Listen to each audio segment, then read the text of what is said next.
Good afternoon, everyone.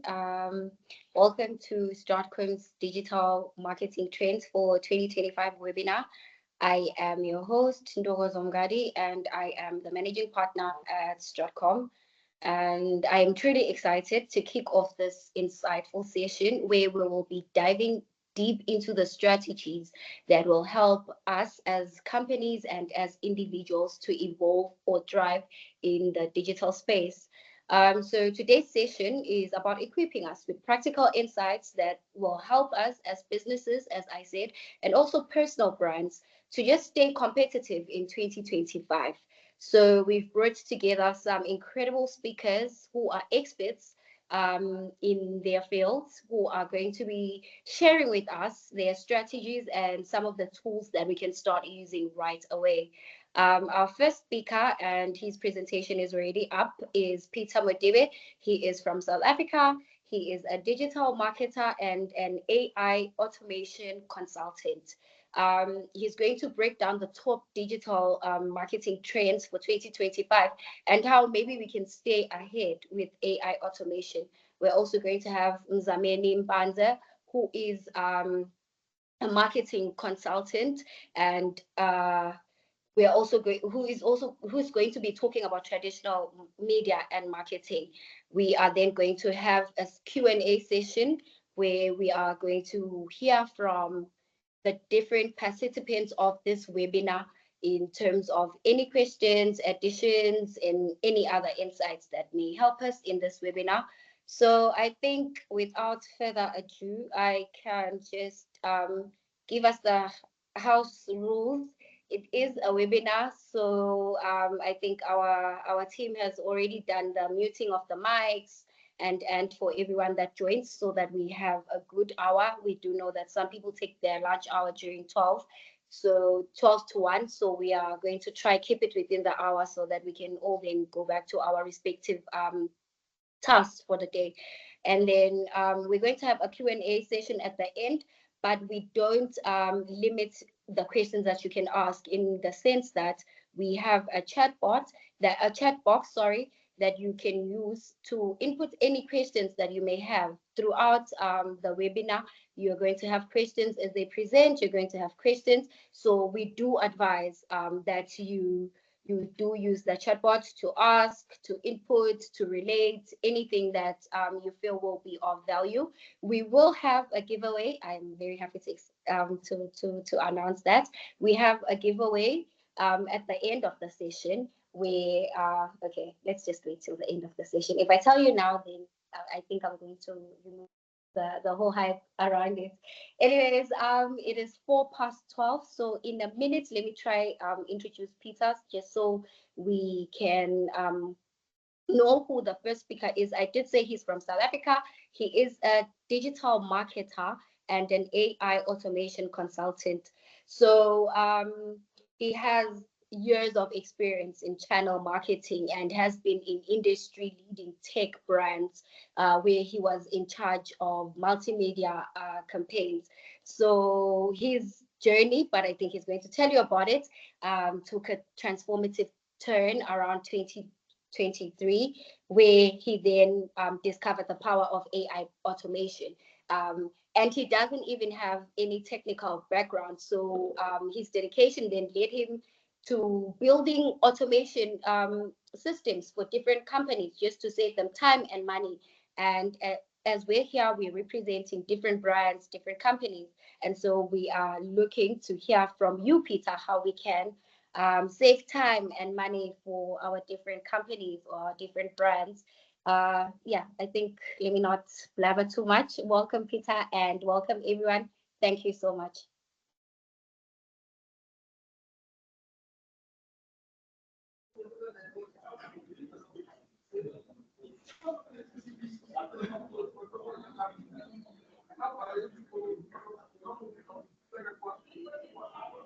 Thank you so much. Thank you so much, Ndogozo, for that. I really appreciate it. And yes, I just want to, before we kick things off, just want to say thank you so much to you and to also Mr. Sibusiso for giving me this opportunity to really delve deep into the digital marketing trends for 2025. Thank you so much, everyone, for taking the time to just join this webinar. And I really believe that it's going to be helpful and it's going to be significant for you all. Without further ado, let's jump into it. So today, we're going to just be discussing a little bit about my background, and then we're really just going to focus on the top trends that we are seeing for 2025 and also for the future. And then we're going to delve deep into traditional media and talk a little bit about that and its value as well in a business sense. And then we're going to then end off with also the Q&A section for you all. But if you do have any questions and whatnot, I will be also taking breaks through this webinar, and please feel free to also utilize the chat as Dogozo has mentioned. So yes, who is this handsome guy in this picture over here? No, I'm just kidding. But yes, as Ndogozo said, I am Peter, and I'm so passionate about digital marketing.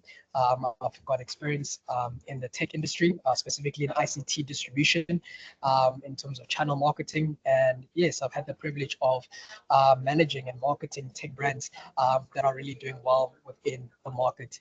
And not only that is I also am very passionate about online education, and yes, also I'm in the AI automation space. So in late 2023, as Ndogozo said, I don't know about you all, but at the time there was just so many videos, so much traction, and so many things related to AI and artificial intelligence. So I just happened to just click on a random video, and I didn't know that it would actually change my life.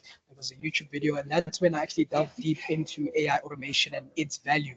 And I kid you guys not, I think in a couple of months, then I decided to start consulting and start freelancing. And what happened is that I managed to get clients, and I now consult with businesses in the world. I've managed to consult with clients in Spain, in the United Kingdom.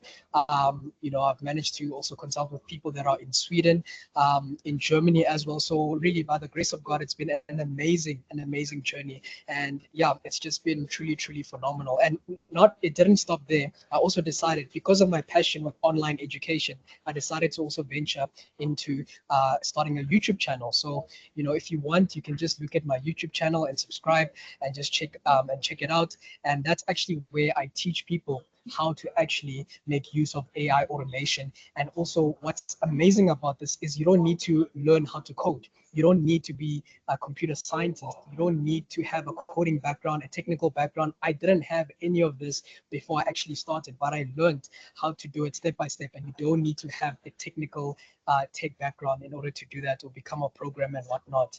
So it's very, very essential. And I really believe that it will be helpful. I'll also put my email there so you guys can have a look. And yeah, you can also contact me, at your various times. I'll be more than happy to just assist you and just, have a free consultation, meeting with you all. So these are the couple of trends that we are going to dive deep into today. And there's many trends that are actually taking place, in the world right now. But I really foresee that these top six, are the ones that are really just in, the front line and are really just pioneering in this new digital age. So we're going to look at AI and machine learning. We're going to look at voice, commerce, and search. We're going to look at augmented reality and virtual reality. We're going to look at video content with short form content dominating the market. We're going to look at speed commerce, and we're also going to look at social commerce and shoppable content. So the CEO of Google said this. He says that AI is probably the most important thing that humanity has ever worked on. And I believe that is very, very true. The reason being is because it's really, really revolutionizing how businesses really connect with their audiences, from automating routine tasks to crafting hyper-personalized experiences. AI and machine learning is really enabling marketers to deliver smarter, faster, and more impactful campaigns. As we move forward, I know that these technologies will be the cornerstone of innovation, especially when it comes to digital marketing. And this is actually just very true. There's just a big traction when it comes to AI and machine learning. And basically what I do and why I'm an AI automation consultant, the value that I bring is that I create smart, intelligent systems for businesses. That's ultimately what it is. I create workflow automations and modify processes within business so that they can become intelligent and they can become smart. And this is what I do. And what is the value of AI automation? It's the fact that it drives revenue and it saves time. Those are the two key gold mine factors to understand, that it drives revenue and it also saves time. So we know in this world and age that chatbots and virtual assistants continue to evolve, soon providing more human-like interactions. We know that there's huge tools out there. We have ChatGPT, we have Jasper, we have another one called Claude, which is developed by a company called Anthropic, and then we have Perplexity AI, we have Gemini, we have all these amazing, intelligent virtual assistants that are really revolutionizing, the digital space. And what's also awesome about this trend is that AI enhances customer segmentation, content creation, and personalized also interactions.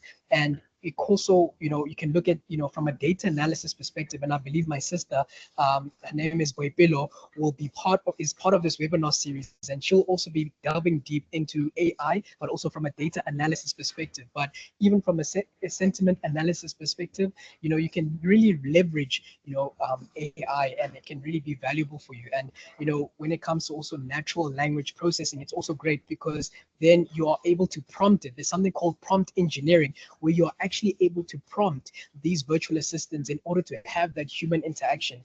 And to give you guys a quick scope of prompt engineering, there's something called like identity prompting. There's something called context prompting. There's something called few shot and no shot prompting. There's something called lost in the middle prompting. There's all these prompt engineering facets that we can really dive deep into. But that's what's awesome about it, is that you can create more of those intelligent systems, and it will really be amazing in the long run in terms of interaction with customers.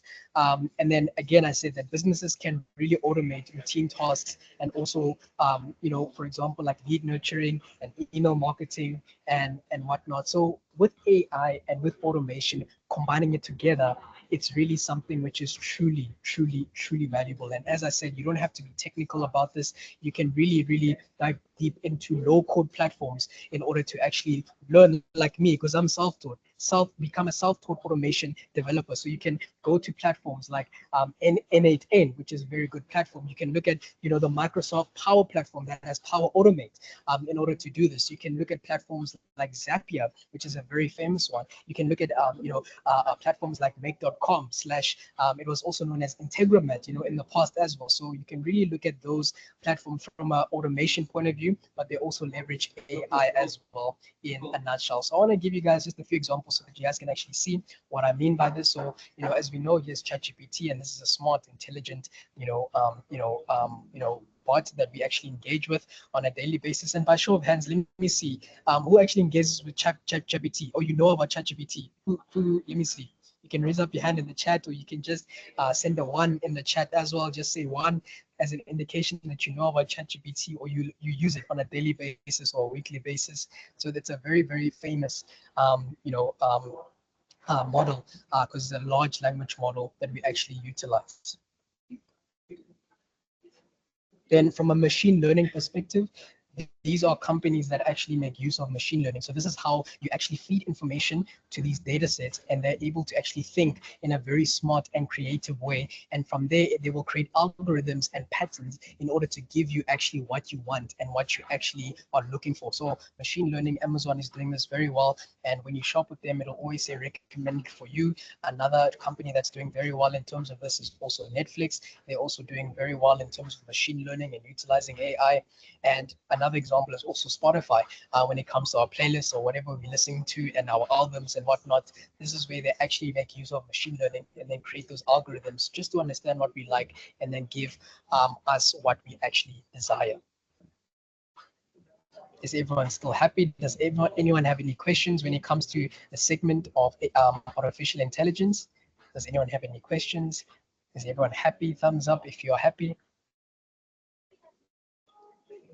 Is everyone good? Awesome. I don't see anything in the chat.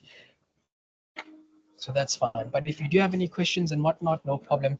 We can also dive deep into those questions later on in the webinar. So let's look at the next trend. So the next trend is the next trend that we're going to be looking at is voice commerce and voice search. And just here is a quote, saying that technology is best when it brings people together. And let's look at voice commerce and voice search. So with the rise of smart speakers like Alexa and Google Home, voice search, and also voice commerce, they're really transforming how people interact, with technology. Customers are now expect, conversational, hands-free solutions for everything from shopping to getting information. Brands really must adapt to this new era by optimizing for natural language and making commerce as seamless as simple when it comes to voice command. And so this trend is really growing at a rapid pace. And over in America, there's a stat that says that over 35%, people or households in America have a smart speaker. So they're really engaging with this new trend that is taking place. And I remember you can actually check it out also on my YouTube channel. I actually did a tutorial.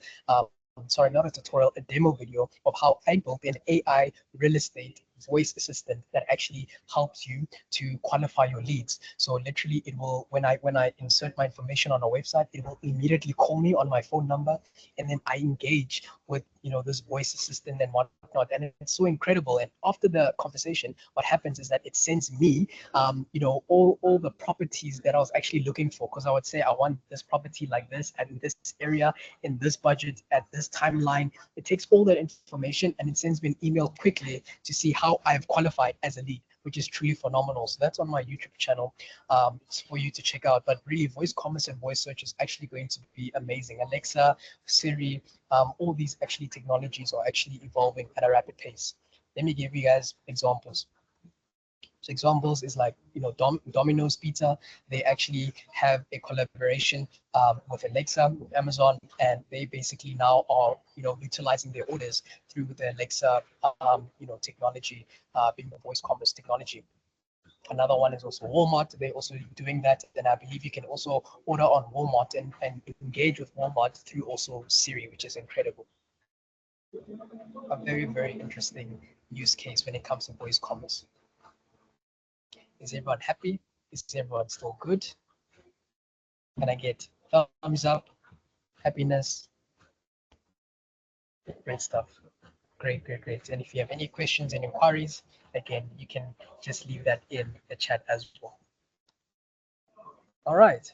Here's a quote by Frank, and he says, virtual reality is the first step in a grand adventure into the landscape of the imagination. So before I actually get into augmented reality and also virtual reality as our third trend, who can actually tell me what is the difference? Does anyone know the difference between virtual reality as well as augmented reality?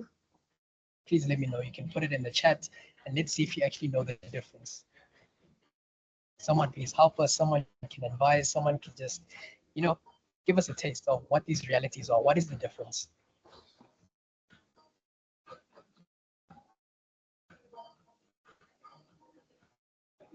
Should I say going? Should I say going? Okay, go on. Let me just assist here. Or let me see. Papilo says AR can be assessed with a smartphone. Yeah, of course. Yes, of course. Not just a smartphone, but also a tablet. But she is 100% correct. AR can be assessed with a smartphone. She's 100% correct. And so let's delve deep into augmented reality and virtual reality. She also says, yeah, VR requires a head-mounted display or a headset. Yes, that is true. That is true. And I'm actually going to expand on actually what she is saying. It's very, very true what she's saying. And I'm going to expand as to why. What is the reason being as to why it actually needs a head-mounted display or a headset? I know that Apple also released their Vision Pros, and that's also a form of VR that Boipelo is also saying. So when it comes to augmented reality and virtual reality, they're no longer for gamers, but they are reshaping customer experiences across industries. Imagine trying to, put on makeup virtually or seeing how furniture looks in your home before you buy it. This is what these technologies are doing. They're empowering brands to create immersive, interactive journeys that captivate and delight customers in ways that never that we just never thought possible, right? Whatever seemed to be impossible is now possible because of augmented reality as well as virtual reality. So let me give you guys the difference. So virtual reality basically creates a completely immersive experience by replacing the real world with a digital environment. And I'm going to get into examples just to show you guys, but it literally replaces our real world with actually an immersive digital world. And I see in the chat here where people are saying that VR interacts solely with the virtual world, while AR can interact with both virtual and real world. Yes, 100% correct. Yes, that is 100% correct. She's on the money right there. That's exactly what it is.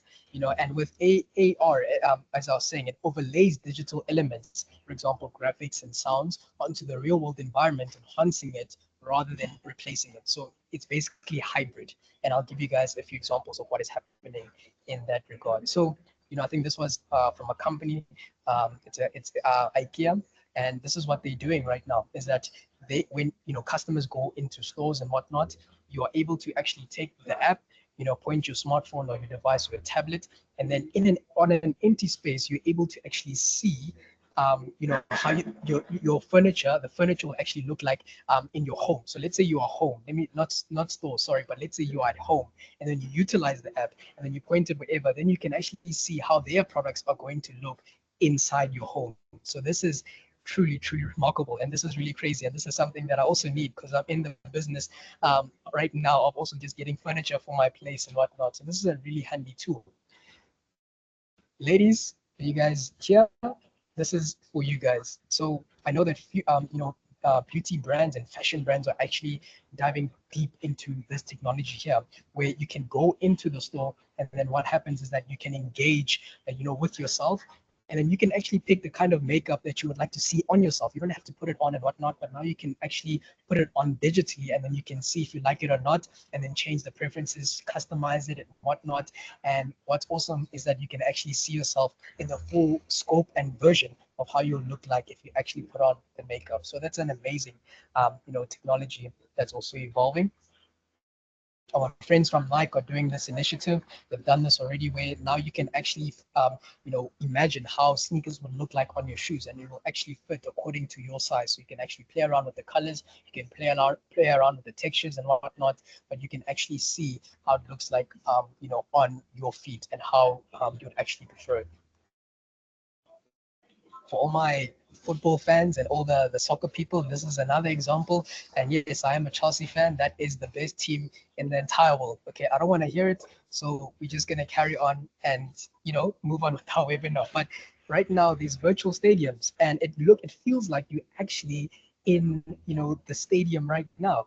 And it's so amazing. It's like you're in the stadium, but then you have a virtual experience. So that's what's happening right now with virtual stadiums. And then another example to my right is like the metaverse. So the metaverse is where you actually put on the goggles, you put on what Boipilo was saying, the headsets and those devices, the head-mounted displays, so that you can actually immerse yourself in the digital world.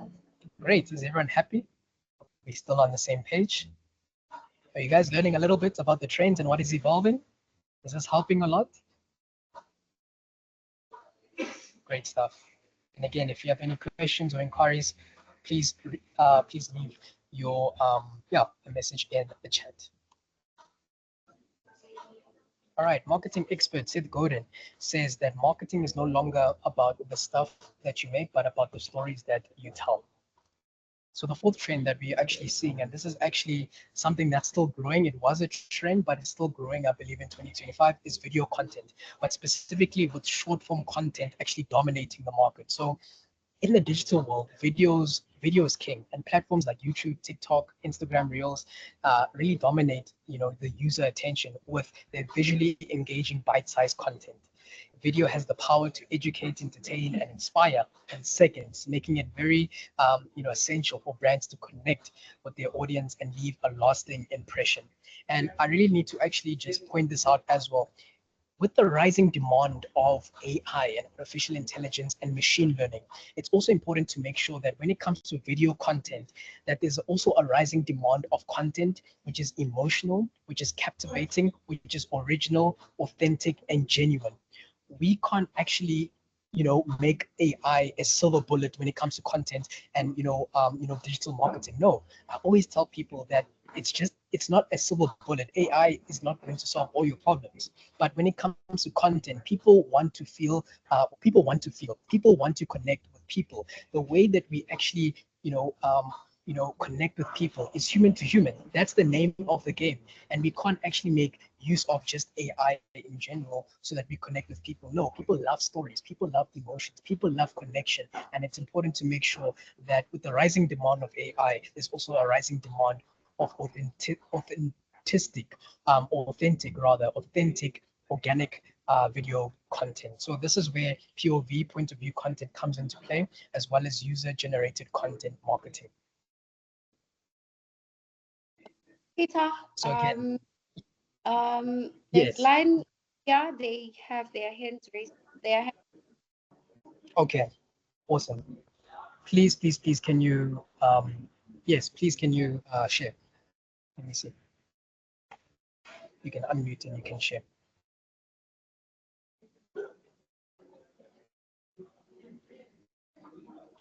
Because please just confirm who it is again.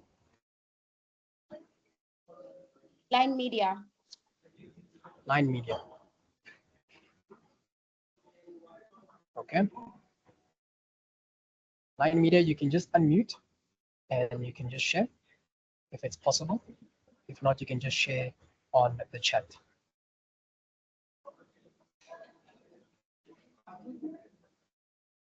Because please double check if you can unmute for Line Media. Seems like maybe they are not able to unmute because of their because of admin control and whatnot.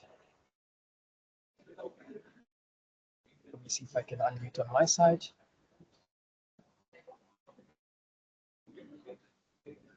I guess we can proceed. He's enabled, but I think he hasn't noticed. Maybe it was a mistaken raise of hand. I think let's proceed, Peter. Okay, not a problem. Line Media, if you can still hear us, we are here. Just please, yeah, if you want to just please say what you want to say in the chat. All right, so a few examples quickly when it comes to the video content and where short form is actually dominating. So we see that guys, I don't even have to say this one. Ladies, you know what I'm talking about. This is for you, right? But this is a global, awesome, fun, fresh brand that is really growing, from just from strength to strength. And this is actually a company called Stanley. And the way that they actually went viral is the fact that there was a video that was shot where I believe a car was in an accident, but then the only thing that withstood the accident was actually the Stanley. And that's where it actually became viral, and that's how they really built a solid, big community worldwide. Now, wherever you go, whichever shop that you go to, every single person is hungry and thirsty, and no pun intended, for Stanley, right? Everyone just really wants a Stanley, especially in terms of the feminine, female target audience as well. So this is really how they grew from a video content user generated marketing strategy. So it's a very good example of how they actually grew. I also even had to, not had to, but I wanted to also buy my wife a Stanley, and which I did, and she was really happy, in the festive season. So really, this brand is really growing, and they've really built a solid community. Another an example of this is also shot on iPhone. So Apple, when they release their latest models, they'll always have the shot on iPhone campaign. And so this is what they've been doing with their latest models. And this is how the community comes together and they shoot authentic, awesome, unique and beautiful content in their regard. Another one is also this campaign, and I'm not sure if you guys remember this. This wasn't necessarily only video, but it was also through other marketing channels. But this was a Share a Coke campaign, which was also, user generated and whatnot. So I'm not a fan of Coke, to be honest with you guys, but I actually decided to actually go buy a Coke, not because I like Coke, but because my name was actually on a Coke, and I actually wanted to share Coke at the time with people. So this was just amazing from a happiness point of view and just engaging with my peers and whatnot. So Coke really did an amazing marketing campaign when it came to the Share a Coke, strategy. And last but not least, what I want to do is I want to share this one with you guys as well.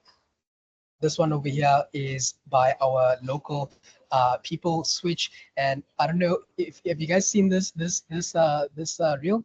Have you guys seen it? It's a very funny, controversial, entertaining, short form, video that Switch actually did. But they really brought out their brand ethos and brand personality very well, through this campaign. And I want to encourage you in your own time. Please make sure if you want to have a laugh, just have a look at it. But they really did well, in terms of this campaign. Happiness.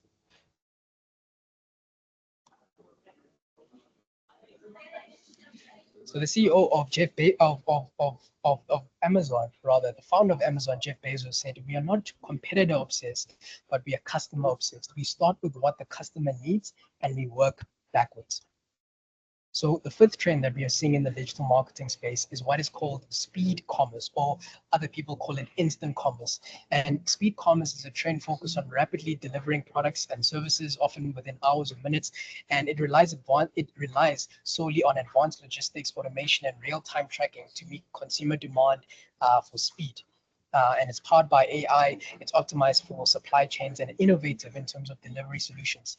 This trend allows brands to offer seamless, convenient experience where speed becomes a very key competitive advantage. So this is actually something which is growing and something that really big brands are really trying to utilize when it comes to the customer experience of their audience and of their businesses. So the goal is to deliver at a fast rate, at a convenient rate, but also in terms of high quality. So to give you guys an example, you see that there's a hand that is raised, I believe. Wait, this is just me. Okay, Line Media still has their hand raised, but it's fine, not a problem. So to give you guys a quick overview of this is my hand over here, and this is when I just received a parcel from Amazon. And as we know, they're in South Africa. But what's amazing about this is that I ordered this parcel late in the evening, I think around 7 o'clock, 8 o'clock. And what happened is that they delivered the parcel in the next morning at like 8, 9 o'clock in the morning, which is phenomenal, amazing. I got an amazing experience. And this is an example of what is called customer obsession. Jeff Bezos and the whole team of Amazon understand what it means to be customer obsessed. And that's why they deliver, their services in this regard. When we look at it locally, we look at Checker 6060. They're really doing well in terms of the delivery of goods. And I saw another ad where they're also delivering, I believe, on jet skis, which is very cool. And then I saw another ad as well on airplane. I'm not really sure if they're doing that in the plane, but I know that on jet skis they're also utilizing that that channel, which is very cool and very innovative. We also have Woolies Dash, and we also have Temu as well, that we all know that is also really now growing in the South African market. And what's also awesome about Temu is that it also lowers the barrier of entry. In the past, in terms of commerce, it was so hard to get products from China. And we had to think about customs, we had to think about all these costs. But now Temu, as well as Shein and all these other brands, are now coming in the South African market, and they're lowering our barrier to entry when it comes to utilizing these products and whatnot. So that's really amazing from a speed commerce perspective. Last but not least, here's a quote by Mr. Matt Golot. He's a social media strategist. He says that social media is about the people, not about your business. If we provide for the people, then the people will actually provide for you. So the last trend that we actually seeing is social commerce and shoppable content. And so social media is no longer about likes and comments, but now it's a fully fledged marketplace. Platforms like Instagram and Pinterest are seamlessly blending content with commerce and really allowing users to really shop directly from their feeds. And it's really just creating a frictionless path, and people can just purchase. And it really is awesome when it comes to just engaging immediately with products that we just enjoy and products that we love. And here's an example of also Pinterest, and I'm sure some of you might also have utilized these platforms and utilized how it is to actually have shoppable to shop in terms of social, like from a social commerce social media perspective as well.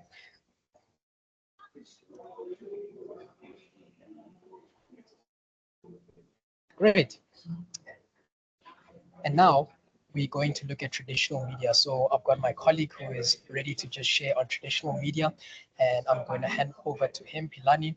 And I do see in the chat that Boipilo has asked a question where she asked, what limits does AI have in marketing, and is influencer marketing still of value in 2025? So because of time, is it okay if I answer that question when we get into the Q&A? Because I really want to give my brother just time just for him to also just give value in this time. So if you don't mind, let me just answer that question at the end, and then we'll take it from there. Is that fine, Webilo? Is that okay? Great. Okay, let me hand over to him.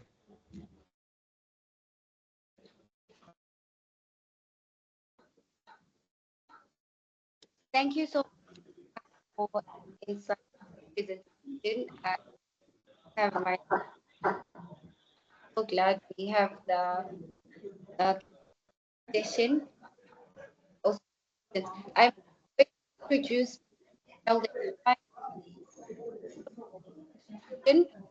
Mzameni Mpanza, who from Mpanza is a consultant and of Indian Republic, a clothing brand. I don't want to mention. I first heard of public I was still in school, so I don't want to expose. I'll just say I was still in school, whether tertiary or bigger. Kilani is a founder of SR, and it is right 100% party. Hearing that they are correct. Can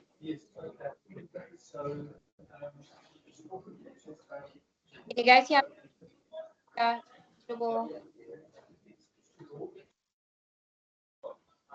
Okay.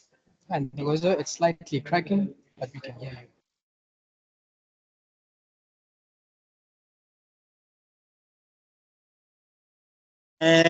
Good afternoon, colleagues. Please confirm if I'm audible. This is Pilani. May I get a few thumbs up from the audience to confirm if I'm audible? All right. Thank you very much, colleagues. My name is Pilani Mzameni Mpanza. I'm a native of the great town Lasestegi. I am fully and proudly Swati for now. I don't know when and how that will change, but for now, I'm happy to be here. I'm part of the SWATCOM team. We are very honored and grateful for your participation in this webinar, through which we hope to educate and empower Maswati for competency in spaces like AI in as far as marketing is concerned. Of course, AI offers other possibilities without the marketing front of things. So meaning that when Kuluma about traditional marketing, which is what I believe forms the soft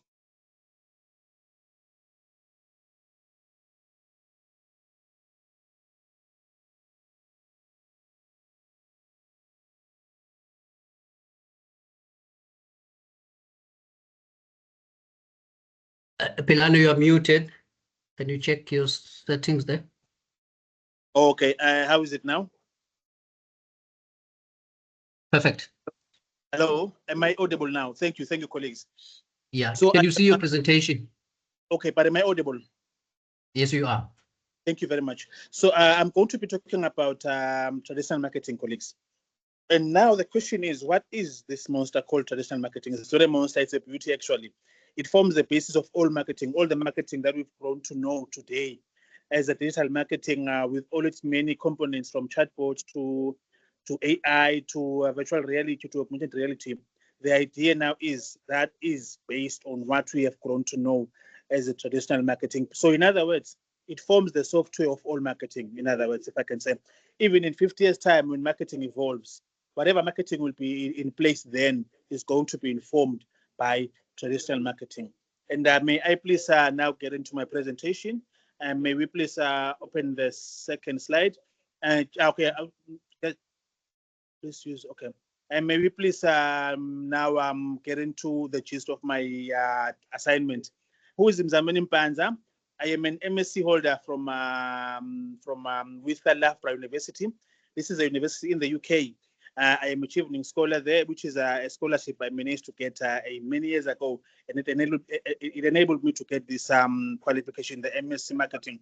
I have under my belt a few accomplishments in Eswatini, running one of the oldest brands locally, and I also work with artists, basically helping them to build their visibility with things again like marketing, brand awareness, and many other things in terms of making their brands and businesses make sense. And this is just a bit of my profile, colleagues. I'm actually looking forward to getting into the gist of my presentation around marketing. And may we move on to the third slide, to the third slide, colleagues. So what is traditional marketing? This is basically encompasses marketing methods which do not use the internet, which means they are mostly offline, which means if you see something like a billboard, there is no Wi-Fi that connects a billboard. So essentially that is what is known as traditional marketing. And below are examples of some methods which have been around for decades and are typically used less for now. So their means are rather to phase them out. Unfortunately, they will not be phased out due to the demand that says not everyone wears the internet. So there then has to be means to reach out to those who are without the internet. And some examples of these out of home, which involves billboards. There is telemarketing. Unfortunately, this one is not yet that visible in Eswatini. There is event marketing. There is broadcast on radio and on television, and there are face-to-face meetings, which can also be which are mostly experienced in terms of which can actually be categorized under events. And there are also things like referrals, which is what you know as word of mouth. When someone experiences a product, they are then going to speak about the product or the good or the bad of it to someone else. Hopefully, along the way, that person is going to now be tempted to also experience that product. So these are some of the examples of traditional marketing, colleagues. So in other words, it's something which it's marketing forms which do not need the internet at all. We have most of this in Eswatini. Now, getting into my next slide, why is traditional marketing important in the digital age? It is tangible and trustworthy. Physical materials like brochures and billboards provide credibility and are often perceived as more reliable. Particularly in a market like Eswatini, I can safely vouch for this. It reaches an offline audience, like I mentioned earlier. It is critical for engaging demographics with limited internet access or low digital adoption. Meaning, would see someone. My preferences are in terms of consuming information or data. Someone prefers listening to the radio, and that is the person we are going to use to trade media, traditional marketing to. And someone else also prefers Facebook or social media. You are then going to reach out to them using these platforms. It also supports integrated campaigns. Traditional channels complement digital channels from a seamless multi-channel experience. As marketers, it is very important for us to consider the many options of the many options of building resonance with our markets, be it they are offline or online. So what then traditional marketing does is that it helps you close this particular gap, and in a way that you are able to appeal to the many senses of information or data consumption. And moving on to the other bit, it is also key for delivering local impact. Tools like radio and community events effectively build trust and loyalty in specific regions. And then memorable and lasting. High quality print and experiential events leave a strong, enduring impression. Some people want to touch and see what is being communicated to them. So trade marketing now offers you this possibility, because we know we do not learn in a similar way. So this bit of marketing then basically speaks now to that in a very effective way. And how has traditional marketing evolved over the years? It has been around for centuries. It has evolved with transitional consumer demands, technological developments, and changing times. What happened in 1803 has slim chances of being relevant to this day. So this is where then marketing, the evolution of marketing, comes into place. How people consumed information then is not how they are going to prefer doing it today. Hence the evolution of marketing. It is an evolution from ancient to trade to traditional, which continues to inform and shape the advent of digital marketing and all of its many interventions from AI to augmented reality, virtual reality. It essentially it employs to boost its unique selling proposition. As marketing evolves, even in 50 years' time, it is going to be informed by what we have grown to know as traditional marketing. It is traditional marketing that introduced the 5 P's of marketing. There is the product, price, promotion, place, and people. So for all marketing that is in place, there are these 5 P's. No matter how many these P's can evolve themselves, it is essentially the gist, or rather, if the software of all marketing. No matter how many evolutions are there, you want to speak about products, which must have information like prices, and then there's going to be promotion, and there's going to be places where these products are sold, and ultimately the people who form the market for every product, which is them. So this is basically what we mean when we say it is the software of all marketing, essentially. Now, there are these scientific terms called funnels. There is digital marketing funnel and the trade marketing funnel. What happens in basically what this science seeks to do, it basically maps the consumer journey. From the moment you see a product which charms you to buying it, something is planted in your mind. There's curiosity, and there's curiosity which in a way plants the desire for that product. Now, in terms of the traditional marketing funnel, there is awareness, which is when the idea is planted on the consumer's head, and then this awareness builds interest, and after the interest, there's the decision to buy or not to buy. And whatever decision is taken, there is an action ultimately, which is when you decide to either buy or not buy that particular product. It speaks to essentially the consumer journey. And again, as we experience whatever evolutions are there at digital marketing, it is essentially now informed by what we have grown to know as the traditional marketing funnel. But now the digital marketing funnel has 5 components. There's awareness and engagement. If you see on Facebook, someone is marketing something, they are first building awareness on that product, and then you engage through either reacting, comments, or sharing, or even liking or not liking that particular thing which is being sold. These two then are going to shape your consideration of that particular service or product or whatever else is being sold. After consideration, the service provider is going to remarket it. Remarketing basically is whereby they replant the awareness in your mind so that you can buy or uptake the product they are trying to sell to you. And then there's conversion. Conversion is the part whereby and now you are converted into a consumer or an advocate. And after that, there's retention. Retention speaks to the idea whereby you are now a repeat user. They have now retained you into the system about the data they use to sell whatever they are selling. So it's basically something like that, colleague. So essentially from this, we can learn traditional marketing and its funnel basically also shape again the digital marketing funnel. So you are going to be made aware of the fact that, like I mentioned earlier, traditional marketing is the software, if again, for all marketing evolutions we are ever going to experience. It's the backbone of all marketing, essentially. So that is why no matter how far we can advance, it's going to be at the heart and nerves of all marketing we are going to ever experience. And as I draw to a conclusion, colleagues, I have one question for my panel colleagues before I conclude. Can anyone of us here help us briefly differentiate between digital marketing and traditional marketing, like the key difference points? What can one say those key difference points are, just to make the whole interaction more interactive?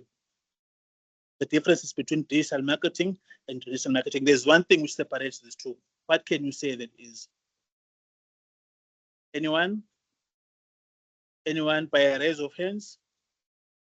Going once, going twice, just to reflect on this a bit. So we said traditional marketing does not need the internet. It happens offline, billboards, radio, and print media, newspapers, flyers, pamphlets need no internet. And distribute those things. Or you will sell a newspaper at Spa and a leaflet falls off. It's offline. Where else digital mostly relies on the internet, and all the evolutions are basically based on the internet.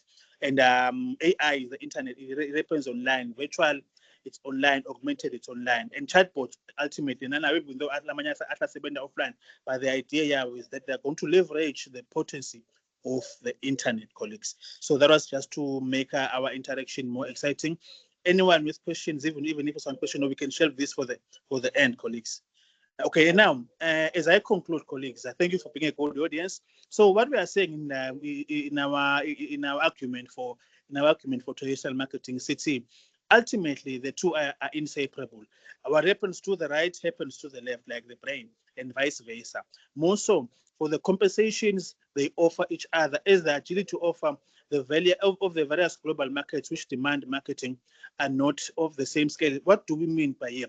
The market dynamics in Eswatini are going to favor traditional marketing more because of a number of bottlenecks, internet accessibility for one of them, in terms of pricing, infrastructure, and whatnot, are going to limit how far as a country we advance in terms of the internet. Siyambona umhlonishwa Magere Savannah Mazia going overseas to establish relationships which seek to make a certain infrastructure more advanced in terms of these things and we appreciate this.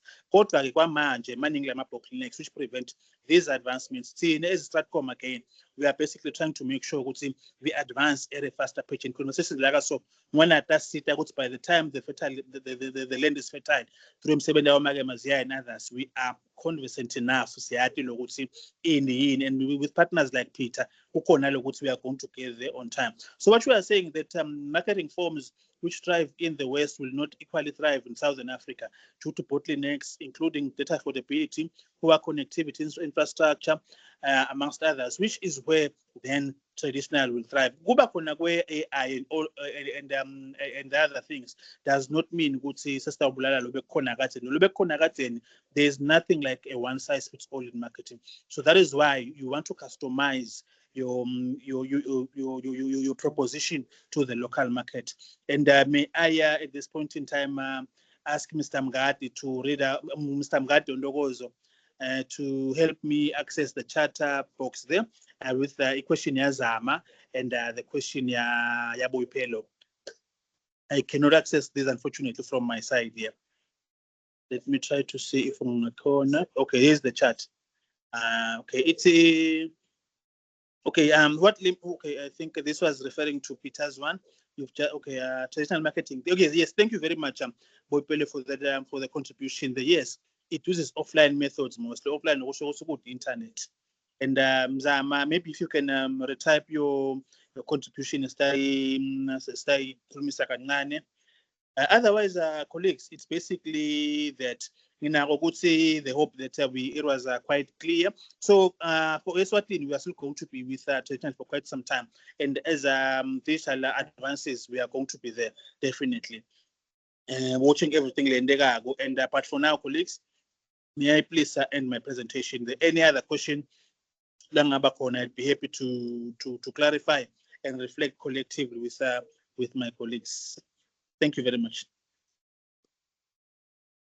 Thank you so much, Mzameni, for such an insightful presentation. We are going to take questions, and I do have, I think Peter will hand it over to you because you were the first speaker to first address Boipelo's question. And for all of us that are here, we are happy to have two of our speakers for the next two webinars. For the brand resilience webinar, we do have Zama Kumalo. We also had Nonzigelelo, but if you're in Swatini, you know there's a storm going on, so she had to jump off. We also have Boipelo Malope. She is going to be doing the last webinar, which will be talking on the data analytics. My question would be, Peter, in terms of small businesses, we do understand some of these AI tools actually cost money. You are charged for these features and all that. So how can small businesses then put in or incorporate these AI tools without costing the company money? And especially because we are still in your same line of driving revenue and reducing costs.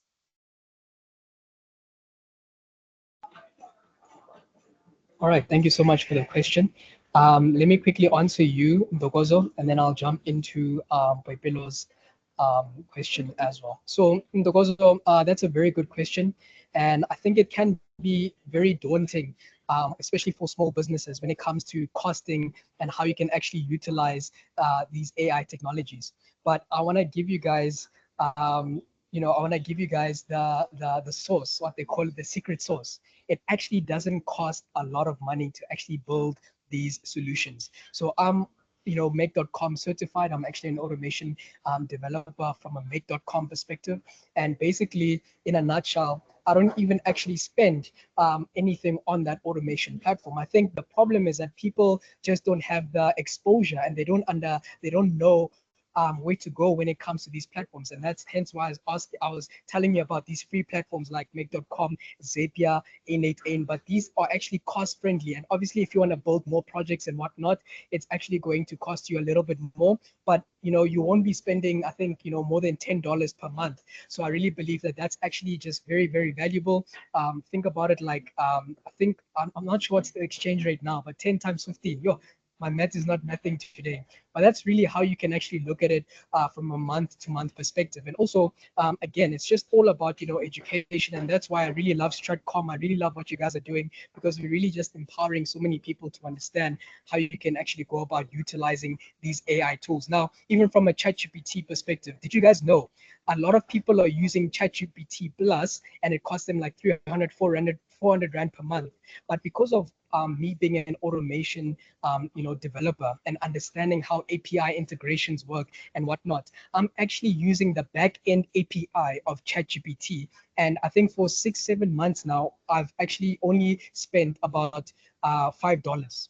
I think that's all I've spent actually. For the last almost a year, I've spent just only 10, yeah, I think like $10 utilizing the tool. Whereas every month, every person is spending like 300 Rand, which is really costly. But why is that? It's because I'm actually a developer and I actually understand workflow automation and whatnot. So this is something that, small businesses, I encourage them to actually look into and to really, explore. And they can actually, again, look at YouTube. That's how I did it, guys. Like, there's no fancy magic that I did, but I really just delved deep and I really found out all this, information on YouTube, the University of YouTube. So, it's possible. Small businesses can actually thrive. They are small businesses, yes, but they can really become giants in the space if they really just, become knowledgeable and really just, work it, in that way. Does that help, Ndogozo? Does that answer your question a little bit? I hope that answers your question.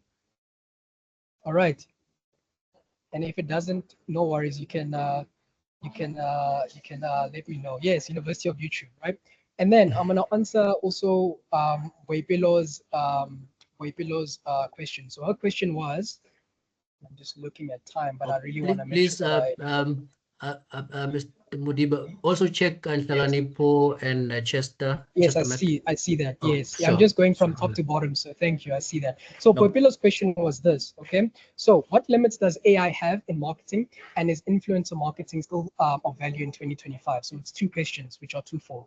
So Popilo, awesome questions. Thank you very much. AI is not at its highest level in a nutshell. AI has a lot of limitations, and the reason being is because AI is not intelligent. I'm going to say that again. You're going to be like, I'm so shocked. Yes, I said it. AI is not intelligent. Why am I saying that?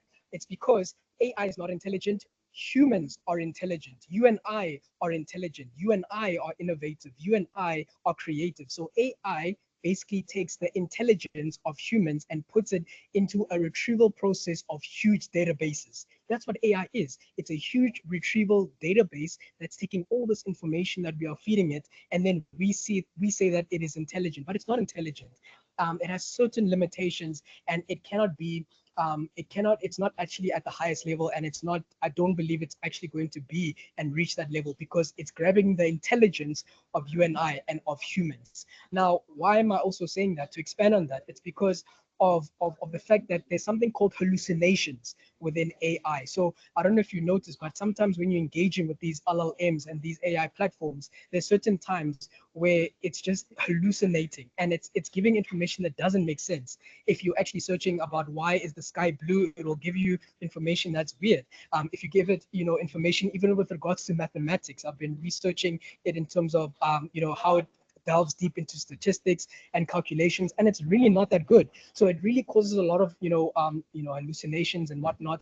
And I really think from a marketing perspective, because that is your question, what is the limitations of AI in marketing? It just doesn't have that genuine, strong human to human interaction. So I always, when I consult, I always tell people, especially when it comes to marketing in AI, always have automations and workflows and processes that you can use AI to enhance the system, but it's not the delivery. So don't use it for delivery. Only use it just to get inspiration and creativity. But when it comes to delivery, there always has to be that human intervention. There always has to be a people, connection. And also, another limitation when it comes to AI in marketing is that people actually limit themselves in the way that they use AI. Did you know that AI actually can be used wrong?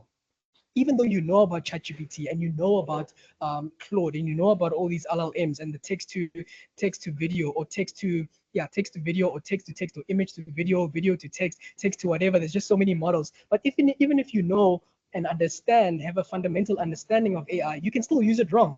Why?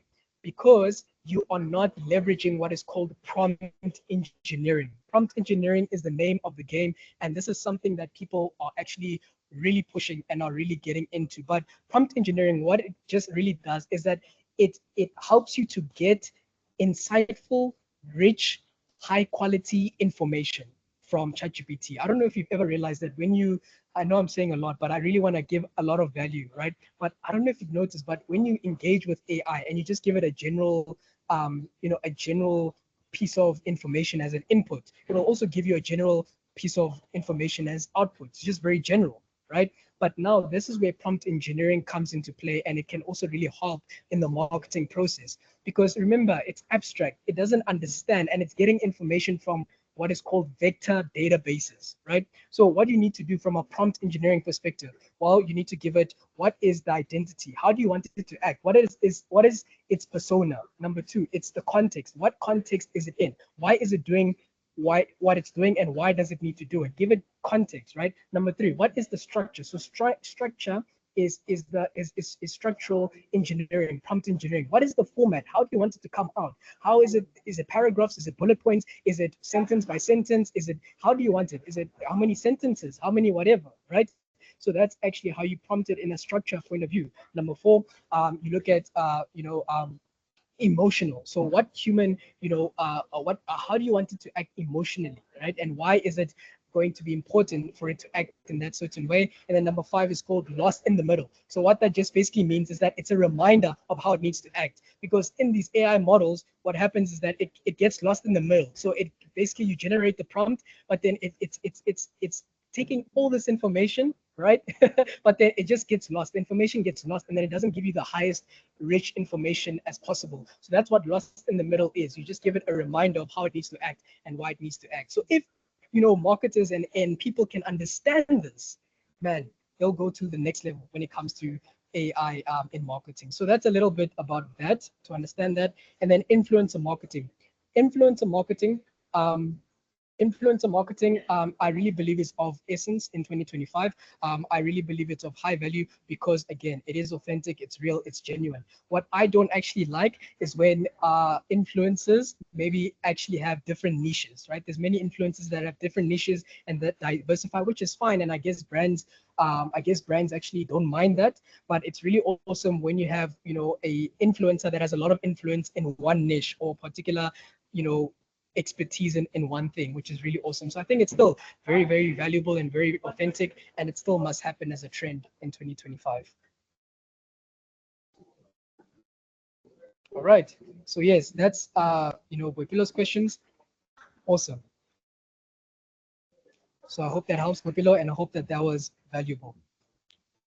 Okay, and then I'm going to Zamba here. well, then Nhlakanipho. Oh yeah. Okay, cool. So with so many AI tools, available to choose from, how do you decide on the tool to choose over the other? That's a very, very great question. Yeah, I mean, I don't know. Do you like McDonald's? Do you like KFC? Do you like Chicken Licken? Do you like Yes, ultimately it's of the same thing, but it's just different in terms of value and whatnot. So it's just basically based on what you actually what actually suits you. For me, that's what I decided to do. I really decided to do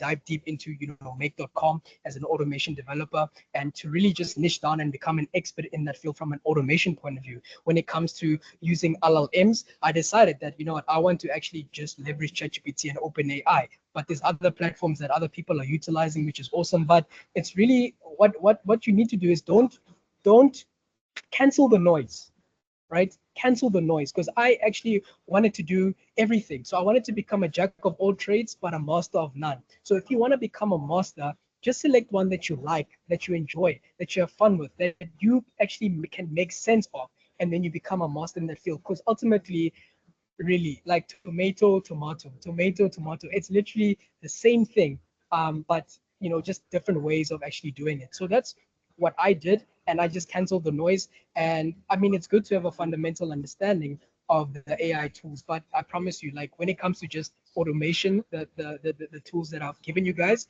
as well as the LLMs, if you can just become a master in two of those ones that you select, then you should be fine. There's no issues whatsoever, because what's nice is that then the AI tools, you can then, they have basically what is called modules, applications that you use in the systems, in those actual softwares, which is also nice. And then yeah, but also important is that also in terms of your clientele and who you're working with and what works, you also have to then really think about that. But from what I know, and from a make.com perspective, really there's thousands. When I say thousands, I mean it. There's thousands of applications that are built on top of make.com. So I have the automation, but also then I can also process many systems. I'm talking Google, the whole Google suite is on there. I'm talking HubSpot. I'm talking these marketing platforms. I'm talking so many platforms that we know are also built within the software, which is amazing, and you shouldn't actually have an issue. They also have tutorials, and they also have templates that you can make use of and whatnot. So yeah, just to answer your question, you can do it like that. Okay, and then Zama, your question is just adding on to the topic of the day. You can get ahead of the curve and look at the latest digital policies and ensure that you are aligned with them. Example, ensuring that your content is not in breach of cyberbullying. Yes, correct. That's an awesome point. And yeah, so spot on. Really believe that is actually a very good point. And yeah, you can actually look at those digital policies. All right. So yeah, hands up. You guys can raise your hands. Are you guys happy? Are you guys satisfied? I'm so sorry. I feel like I spoke a lot. I like talking a lot, but I really just, man, this really excites me. This is something which is incredible. It's really changing a lot in the digital space, and I really want to give as much value as I can. No gatekeeping. The goal is for everyone to win. I want everyone to win. Please, if you have questions and whatnot, put it in the chat. But I really hope that I could cover all the questions and just answer them to your satisfaction. Thank you.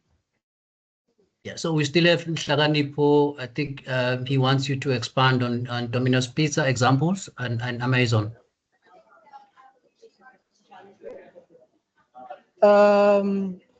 In terms of how it works in Nhlakanipho, the partnership between Domino's Pizza and Amazon, I believe it's through their third party cloud solution, which is their product being Alexa.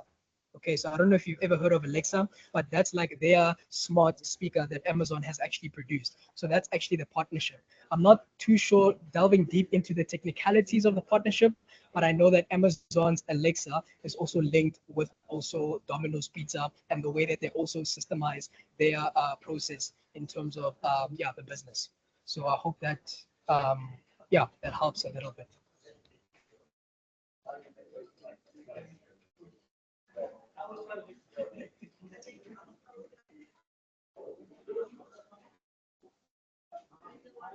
So Right.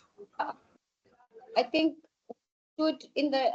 I'm not so sure. I have a question for Mzameni in terms of integrating digital marketing strategies to build trust, just to engage both online and offline audiences and still create a lasting impact. So how can we combine traditional and digital marketing strategies? Please try. I'm hoping we can be out of this place by 1:15. So yeah, please answer that question, Mzameni, and then I think I'll close in, and then I'm going to ask our CEO to wrap it up. Thank you. All right. Thank you, Dogoza, for that. I think one of them, I think as marketers, we have an obligation to be fully aware of the fact that all marketing basically drive towards human consumption or human awareness. So bridging the two, traditional marketing and digital marketing, we have to find ways to make sure that at the end of the day, it's not just about the choices we use, but ultimately the humans we are trying to build a appeal or resonance with. So because and then again, for every marketing you do, it's relevant to honor the markets you are serving. What works in Eswatini, like I mentioned earlier, is not going to work in SA. So in South Africa, rather, pardon that.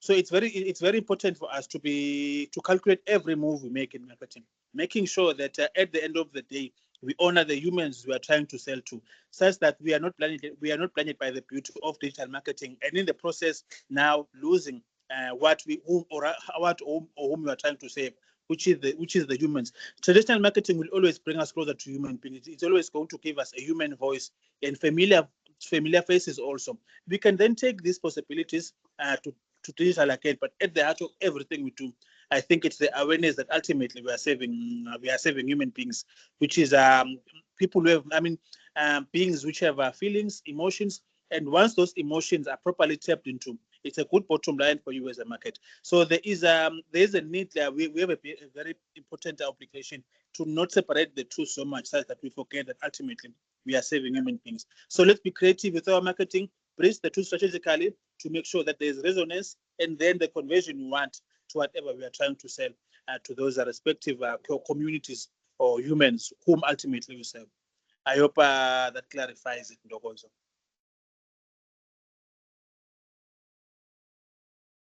Yes, it does. Thank you so much, Mr. Modiba and Pilani or Mzameni. Thank you so much. I'd like to thank everyone that spoke, engaged, everything. Stratcom is very happy to have had you. Can I just give my CEO to respect, because I also didn't even introduce him when we started. But you'll understand why when he actually tells you who he is. Anyways, we have reached, or we have come to the end of this session. Thank you so much. It is really from the heart. Let us meet again. We are going to be doing this digital skills development till we all grasp it. Okay, Eswatini, we are going together. We are going together. But yeah, CEO, over to you. Thank you, Ndogozo. Thank you so much. And of course, as you know, I'm very proud of you for today in particular. Pulled it off again. Really appreciate. To our friends, our speakers, really appreciate. We don't take lightly this kind of partnerships. I think as Stratcom, we started as an idea. I think as Peter was explaining, ideas these days are based on awareness of what's going on around us, and there's so many opportunities that people can grab. And I think that's exactly what we're doing as well, because we saw that there is a need for a smooth transition for all professions really, and we thought we could actually offer value there. So thank you so much, and I've seen that we have our associates from SA. Again, I think I also saw SK joining. Thank you, Zama. Thank you, Poipelo. I think we will have a great 2025. I'm looking forward to this year. It's actually looking great already. This is our first webinar, and it's setting the bar a little bit high, for the next ones actually. So thank you guys, really appreciate. And I think to the participants, really appreciate your time. We also don't take lightly that you have found the time to come. We want to keep this going, and we want to bring value for you guys all the time.